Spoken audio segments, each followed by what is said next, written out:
Hey everyone, Gabriel here, and in this video I'm going to be doing a case study on a new store that I've been working on that I launched just last month, and in 25 days I've been able to scale it to over $100,000 in sales. And this was all with Facebook ads.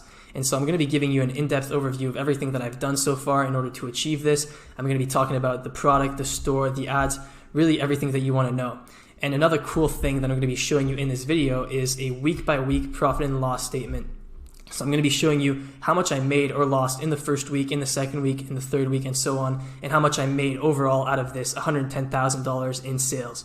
So I think that's going to be a really interesting part of the video as well, because one of the most common questions I get is how much capital do you need in order to start something like this?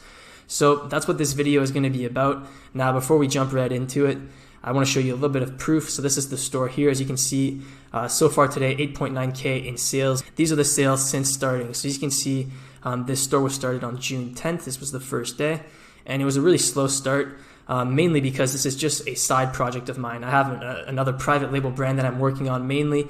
I've talked about this brand a few times in my past videos, and this is just a side project that I launched.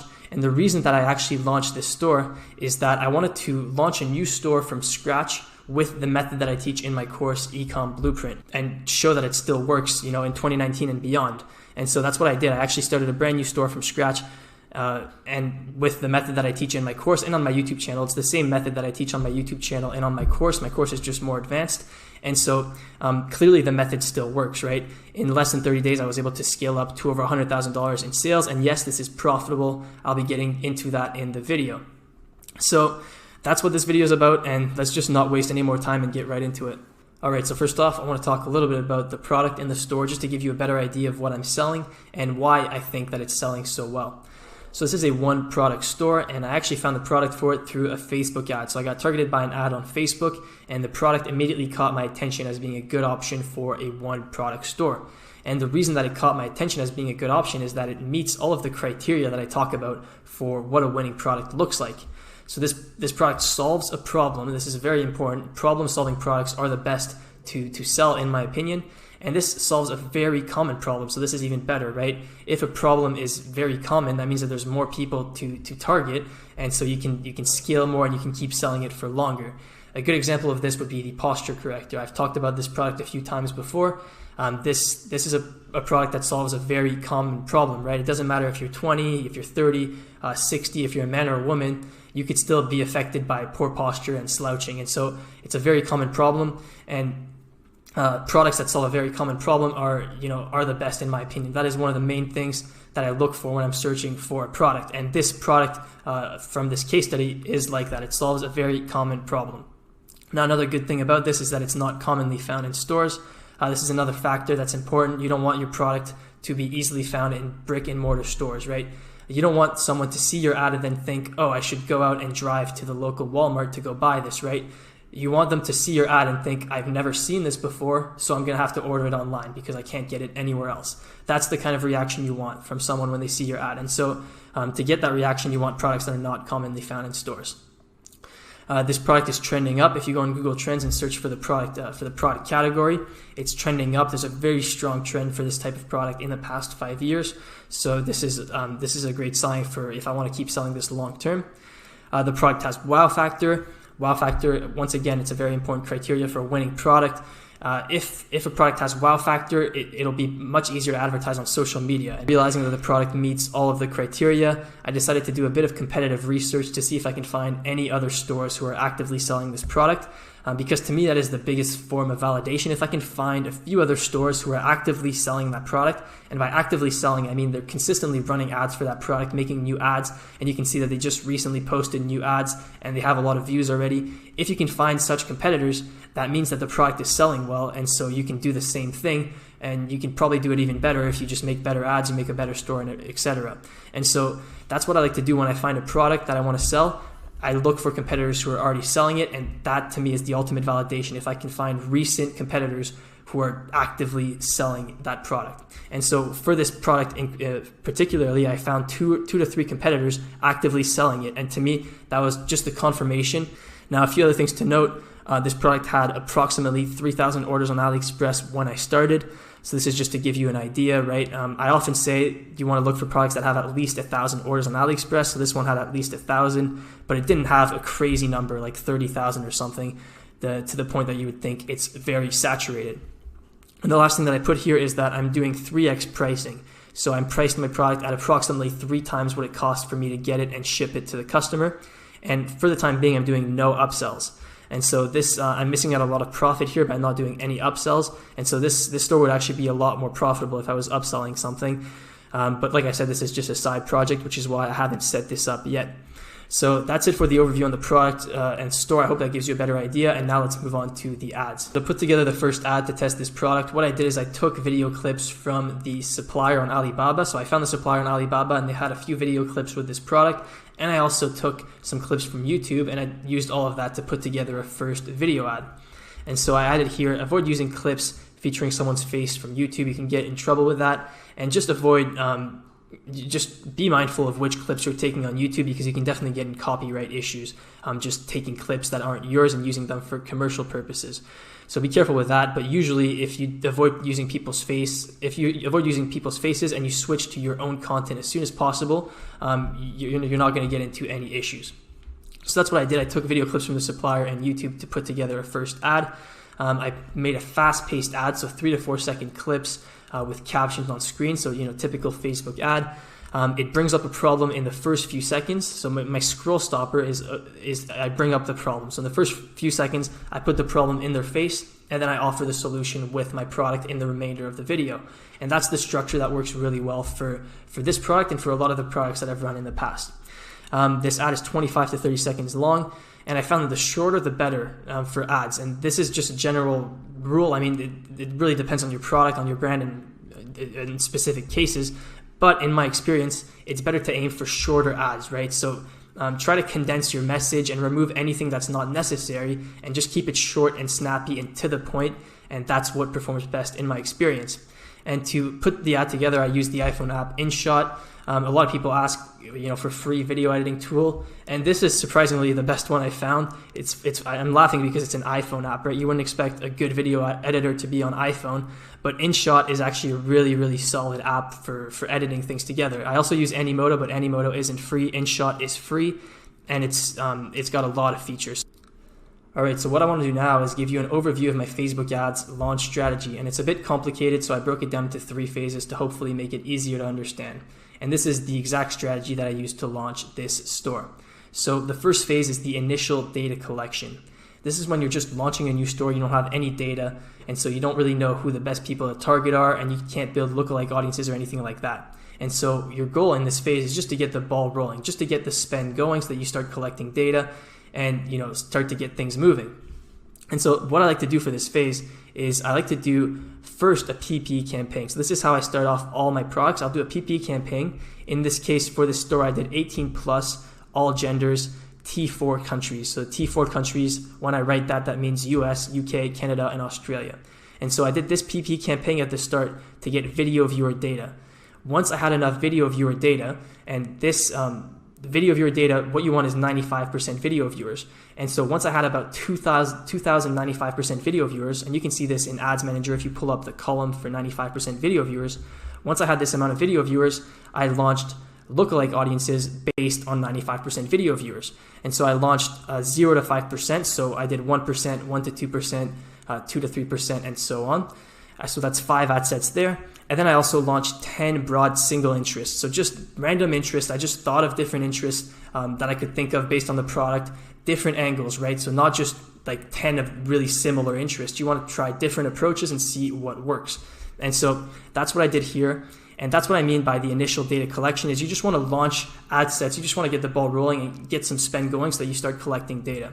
And so that's what I did here. And I put C here. If you don't have any audiences, if after testing all these audiences, the 95% video viewers lookalikes and 10 broad interests minimum, if after all of that you don't have any audiences with a conversion rate above 2 to 3%, then you should work on improving your offer.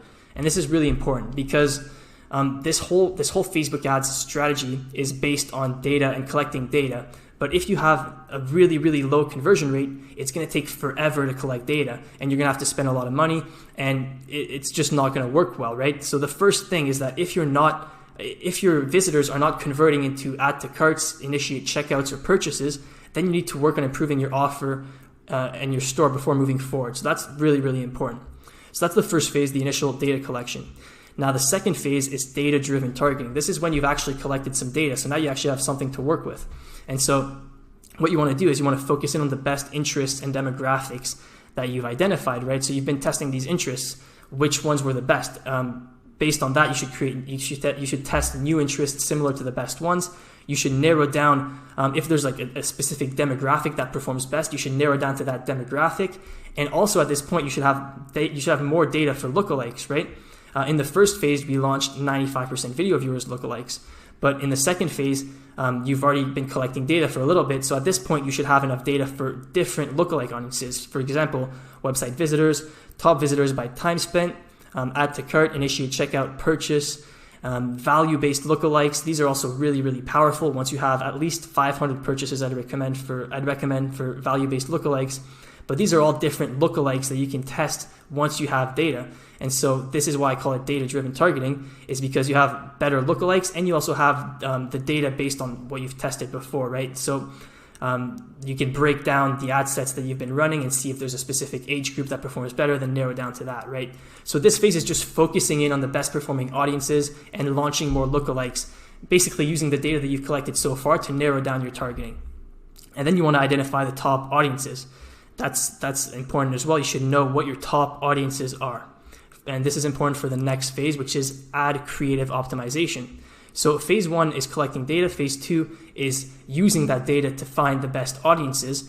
And phase 3 is the creative optimization. So what you want to do in this phase is use the top audiences from phase 2 and test new creatives, right? Because it's very unlikely that the first few creatives you test are going to be the absolute best creatives that you can make, right?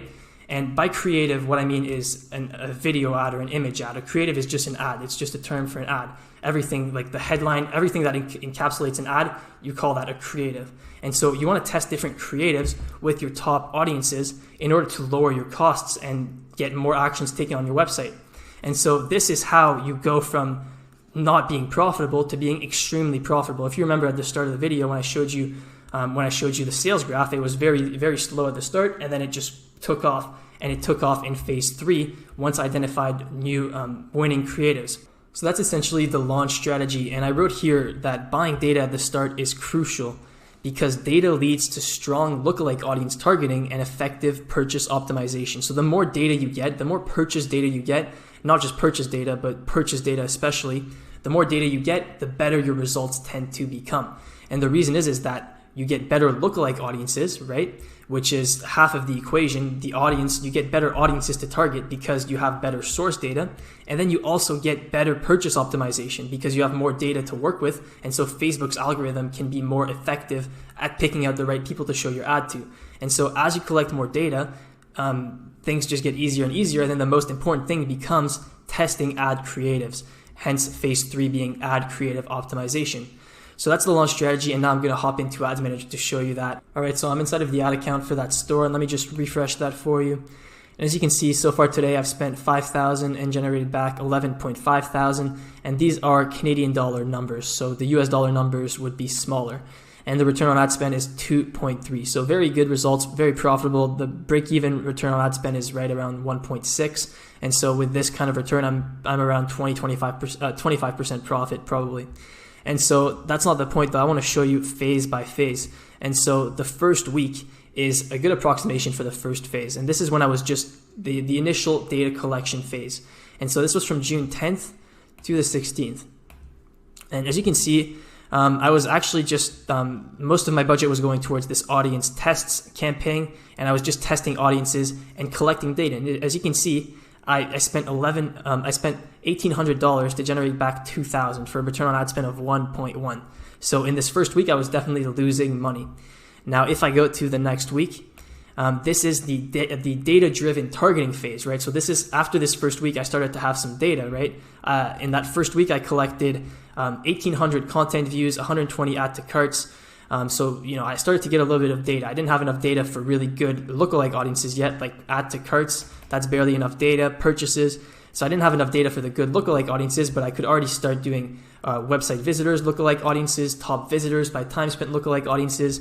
And so that's what we're going to see in the next phase, is that my return on ad spend is going to go up because I started to use the data I had to target. And so you can see, there you go. In the second phase, in the second week, I should say, in the second week, my return on ad spend went up significantly, and so did my ad spend. Now, if I go to week 3, this is the creative optimization phase. So this is when I already have good audiences and I'm just testing new creatives with it. And you'll see that this is when it really starts taking off. So 24th to 30th, third week since launching the store, and boom, 28,000 spent, 63,000 return on ad spend, 2.24 return. So in that third week, I spent a lot more. It was very profitable, and that's because I was optimizing the creatives and I was finding new ads and optimizing everything. And then just to show you since then, so this week, that would be, there we go. Since then, the return on ad spend has dropped a little bit, but I'm scaling even more, right? So this week is going to be even more profitable than last week. And so that's essentially, that gives you a good idea of what it looks like when you're launching a product using this strategy. It's really all about collecting data, then taking advantage of it, and then testing a lot of ads. And so I hope that gives you a good understanding. All right, so now that you've seen what it looks like inside of Ads Manager for each one of those phases, I actually want to show you the profit and loss for each one of them. And so I've converted all of the ad spend figures from Canadian dollars to United States dollars, and I've put together these numbers. So the first week I did 1,526 in sales. So, ad spend 1,400, cost of goods 518, fees 41. So in the first week, I actually lost money. So in the first week, I was negative $433. And so, when people ask how much money do you need to start dropshipping, I had to spend $1,400, but I only lost $400, right? I didn't actually spend $1,400 to get it off the ground because I got some of that back. And so a lot of it is actually a cash flow problem rather than an investing problem, because I only lost $433 in the first week. And then in the second week, I recouped that loss, right? In the second week, you can see that I made $440 profit. And so overall, since starting in the second week, I was up. So week 2, that's when it started to get profitable, but barely profitable. And then week 3, that's when I started scaling because it was the creative optimization phase, and I found a new ad that was performing really well, and I was able to scale that ad.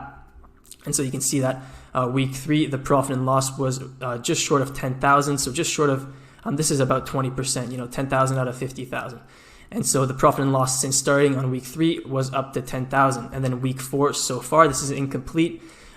Sales 56,000, ad spend 24,000, cost of goods sold 20,000, fees 1,500. So the profit and loss for the week so far is almost at $12,000 US, and since starting, the profit and loss is at 21.5 thousand. So overall, in these 25 days since I've launched the store, the profit and loss has been 21,000 US dollars. All right, so now I want to go a little bit more in depth on the creative optimization phase because this is really important. So one thing to note is that you only want to change one variable at a time when you're split testing creatives. So there's multiple variables that you can change when you're testing creatives, right? You can test different scroll stoppers, different videos, different thumbnails, different ad copies, headlines, newsfeed link descriptions, call to actions, really a ton of different things that you can test. But you only want to change one variable at a time, because if you change multiple things, you won't know what changed caused the increase or decrease in performance. So for instance, if you're testing 2 videos, you only want to change, you want to duplicate the first ad and then change only the video, leave the same ad copy, same headline, everything else. And so that's really important. Now, another thing is that if you want to test a lot of creatives without spending too much budget, right? A good way to do this is with PPE.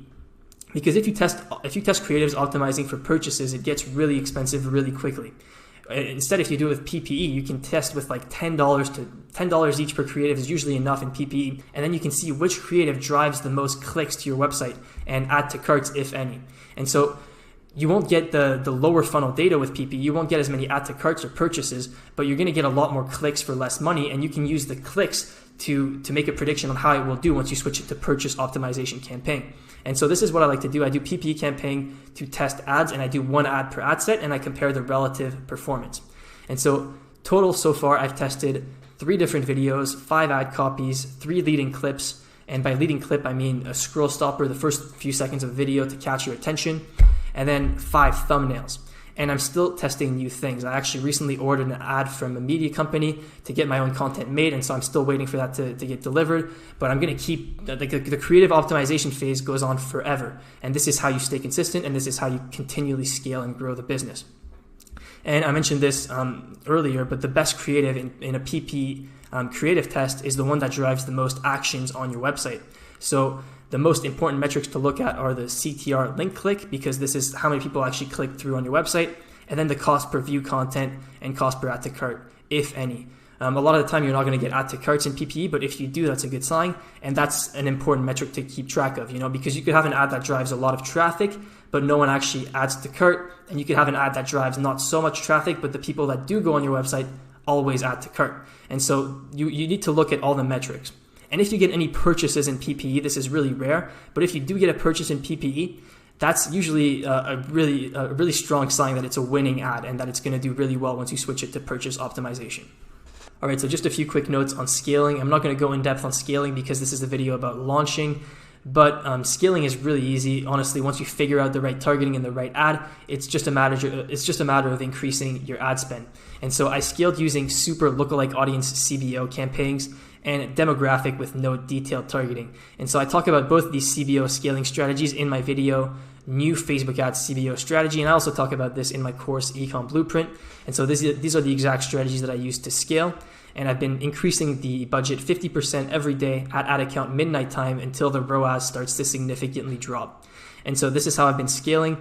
I've actually hit the ad account daily spend limit currently. There's a $5,000 spend limit by default on the ad account, and I'm maxing it out right now, and so that's why I'm not scaling further. So I'm in the process of getting that raised, and then I'm going to try to keep scaling. And another thing to note here is that value optimization works really well. This is something that Facebook recently introduced. Once you have, I think it's 100 purchases on your pixel, but I could be wrong, this becomes an option. When you're optimizing for conversions, you can select to optimize for value. And this is similar to optimizing for conversions, but it actually just gets you higher value customers, which leads to a higher average order value, hence a higher return on ad spend. And so I've been getting better results with value optimization than just conversion optimization, and I would recommend switching to this once you have enough data. All right, now I just want to quickly touch on automation, how I've automated all the tasks for this store, because obviously once you scale to a level like this, you start getting a bunch of customer requests and you need to fulfill all the orders on time and everything. And so I just want to quickly touch on how I'm doing that. So when I was first launching and testing the product and only getting a few orders, I was doing fulfillment with de-essers. So I haven't talked about de-essers on my channel yet, but this is a newish app. They released it a few months ago from AliExpress, and it's the most convenient AliExpress fulfillment solution. It allows you to bulk order and bulk pay for all your orders, and it's really convenient to use. And so this is what I used at the start while I was testing the product. And as soon as I had enough orders per day to switch to an agent, that is what I did. So after I had 20 to 30 orders per day, I switched to my agent. Usually the minimum for an agent is 50 orders per day. And so yeah, as soon as I had enough orders, I switched to an agent because that gets me faster shipping and better prices.